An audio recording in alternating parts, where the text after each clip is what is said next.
Hi hello friends, இன்றைக்கி இந்த வீடியோவில் எங்களோட பழைய வீடை தான் காட்ட போகிறேன். ஒரு 10 வருஷத்துக்கு முன்னாடி ஃபஸ்ட் டைம் சொந்தமாக வீடு வாங்கணும் இந்த லொக்கேஷனில். இது வேசர்பாடியில் லொக்கேட் ஆகிருக்கு. இப்போ இந்த பிளேஸ்லாம் இடிக்கிறதுனால ஹவுசிங் போர்டு அலாட் பண்ணியிருக்கோம்.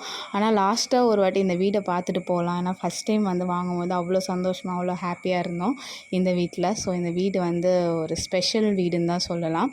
ஸோ எல்லாமே ஃபுல்லாக ஸ்பாயில் ஆகிடுச்சு. எல்லாமே பார்க்கவே முடியல. இப்போ அந்த மாதிரி ஒரு நிலமையில இருக்காங்க. என்னோடய ஹெல்மெட் மட்டும் ஒன்று இருந்துச்சு. நான் காலேஜ் படிக்கும்போது என் ஃப்ரெண்ட்ஸ்லாம் வாங்கி கொடுத்து கிஃப்ட் பண்ண ஹெல்மெட், அது மட்டும் அங்கே மெமரியாக இருந்துச்சு.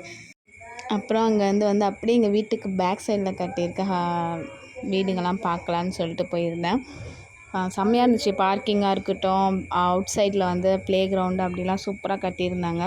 பட் இது ஃப்யூச்சரில் எப்படி மாறப்போகுதுன்னு மக்கள் கையில் தான் இருக்குது. அப்புறம் லிஃப்ட்லாம் வச்சுருந்தாங்க. அப்புறம் பார்த்தா எல்லா வீடும் லாக் பண்ணியிருக்கு. என்னடா இவ்வளோ தூரம் பார்க்க முடியலையே அப்படின்னு ஃபீல் பண்ணிட்டு இருந்தேன். அப்புறம் செக்யூரிட்டிக்கிட்ட போய் கேட்டேன், ஏதாச்சும் வீடு ஓப்பனில் இருக்கா அப்படின்னு கேட்கும்போது அந்த பிளாக்கில் ஓப்பனில் இருக்குதுன்னு சொன்னாங்க. சரி அங்கே போய் பார்க்கலான்னு சொல்லிட்டு அங்கே போய் பார்த்தோம். வீடு செம்மையாக இருந்துச்சு.